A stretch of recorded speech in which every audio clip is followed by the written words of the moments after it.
Қарапайым инкубатор жасауға кең таралған Блицтің аналогы дейді ғой. Мынау терморегулятор 12 вольттан жұмыс жасайтын 120 ватт.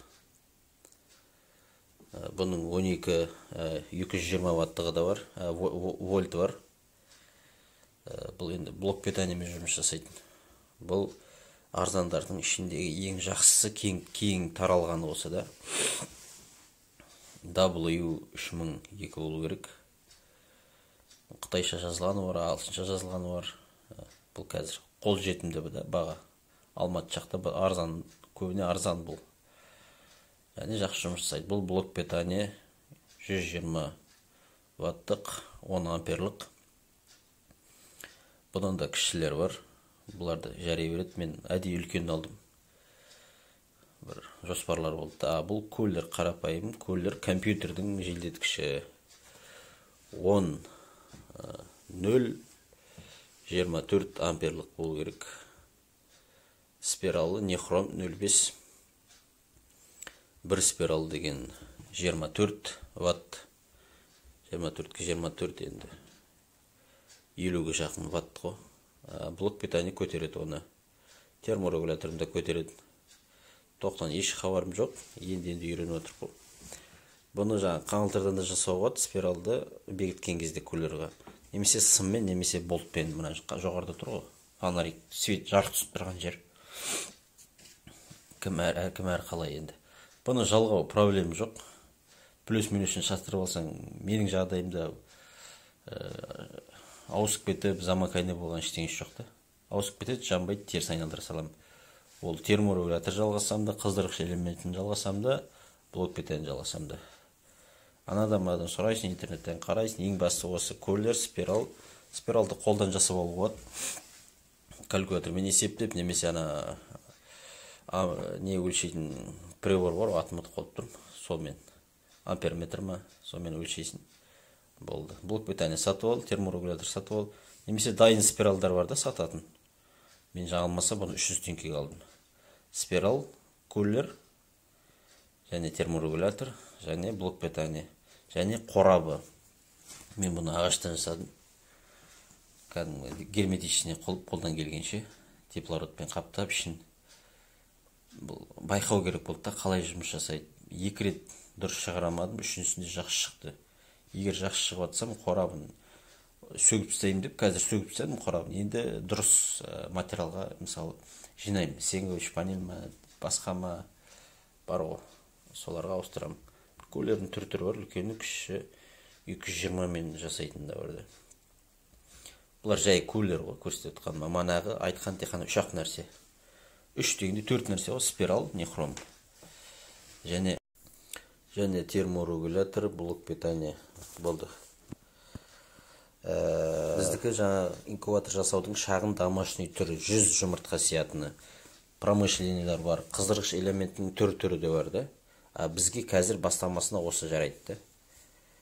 Автоповорот, соған ұқсаған нәрселерді жайлап оны кейін жасайсың да, промышленнийға өшесін. Бізге қазіргі осы домашний, осы бытовой жарайды бізге. 100 жұмыртқалық және ручной поворотпен қолмен аударасын. Және саған тәжірибе болады, және инкубатордың қалай жұмыс жасауын, основасын үйренесің. Және инкубация жасауды үйренесің, және жұмыртқа таңдауды үйренесің. Саған бір үлкен зор тәжірибе болады. Келесіде сен инкубатор сатып алған кезде де сен ненің қалай жұмыс жасайтын, және ішіндегі құралдар қалай жұмыс жасайтын білесің. Бәлкім жақсы жасап атсаң, сен өзің жасап сатуың да мүмкін. Енді сөзсіз ол тексеріп, пісіріп барып, елдің алдында ят болмайтындай, өзің алдында ятқа қалмайтындай. Жалпы бастамасында алғашқы нәрседе осы жеткілікті, осымен жұмыртқа шығардық, нәтижесі жақсы. Және инкубациядан хабарымыз бар, Құдайға шүкір.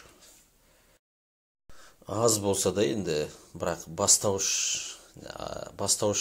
сыныптың дәрежесінде бір азғантай болса да, бір жұмыртқа шығарауға бір себеп жасай алатындай бір білім бар деген бізде, азғантай болса да. Бастауыш сыныпта әрине. Суретті айтып кетейін. Бұл жерде ақ резисторный шнур бар дейді. Әр метр 40 ваттық, әр 1 метр 40 ваттық. Олмен де жасайды промышленный инкубаторлар. Ол ыңғайлы. Және греющий кабель дейді, из углеродного волокна дейді. Ол да болады. Онда тексересің, онда арнайы оны қарау керек. Және енді лампалар туралы айтпай қойын, онымен де жасайтындар бар. Бірақ дұрыс осылар спираль және тен. Основной қыздырғыш элементтер. Және бұның жаңа бүкіл құралын жинап, ауаны сол камераның ішінде бір қалыпты соғатындай дәрежеде жасағаннан кейін калибровкасын жасайсың. Яғни терморегуляторыңды тексересің. Калибровка дейді, настройка дейді, корректировка дейді ма, мысалы қалай, әркім қалай айтса да. Сенің температураң бір прибор болу керек та, сенің терморегуляторың дәл көрсетіп тұр ма, соны тексеретіндей. Ол тексеретін приборлардың сынап түрі болады, және электронды түрі болады. Оның ішінде де енді сапалы бар, сапасыз бар. Бірақ көбіне енді жақсы көрсететін, дәл көрсететін аламыз. Мысалы, корейский түр бар, мысалы, біз серік бауырларымыз тексеріп жүрген. Қарапайым, мысалы, дүкендерден де кездесіп тұрады, мысалы, жақсы удачный қолға түссе. Китайский түрі де бар, дұрыс емесі. Шадрухин ұстайтындары бар, мысалы, 5 датчикті. Корейский түрі бар, осыларды мен тексеріп, калибровка жасалады. Мынандай қарапайым түрі де бар, китайский гигрометр, термометр. Серік бауырымыздың жаңа инкубаторын мысалға келтірсек, шамамен осылай болады. Осындай өлшемде болады. Блицқа қарап жасалған. Енді блицтен сәл үлкендеу. Блиц жалпы қорабы осындай болады, әртүрлі материалмен, шамамен осындай өлшемде, осындай көлемде қысқасы. Қорабын жасауда да әртүрлі әдістері бар, мысалы. Оның сэндвич, пальчстенісі жасайтыны бар, жасамайтыны бар жаңа. Материалы әртүрлі, жасау әдісі әртүрлі, китайский вариант, бірдеңе вариант дегендер бар, мысалы, көпті. Сондықтан енді өзің ұнағаны, өзің жағдайың жеткен. Жоғарыда айтып кеткен, біз жасап атқан әліппе инкубатордың блок питаниесі.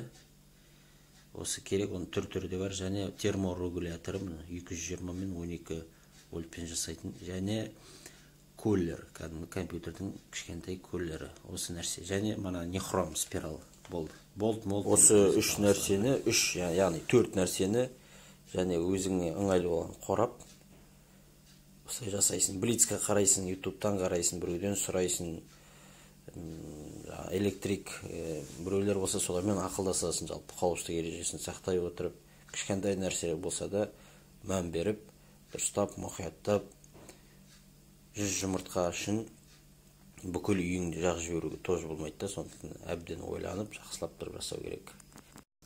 Осы үйренген азғантай нәрсем, осы үйренген, ізденген бар білетінім. Және қорабын қалай жасау керектігінде менің YouTube каналымда бар. Және оның ручной поворотын қалай жасау керек, ол да көрсетілген. Енді қалай жасау керек көрсетілмегенмен де, бірақ қалай жасанғаны, қалай тұрғаны, қалай аударуға болатын автоповорот жөнінде осы менің YouTube каналымда плейс парақшадан қарайсыз ба, тікелей видеоның топтамасына кіресіз ба, осы YouTube каналының ішіне кіру арқылы табасыз да.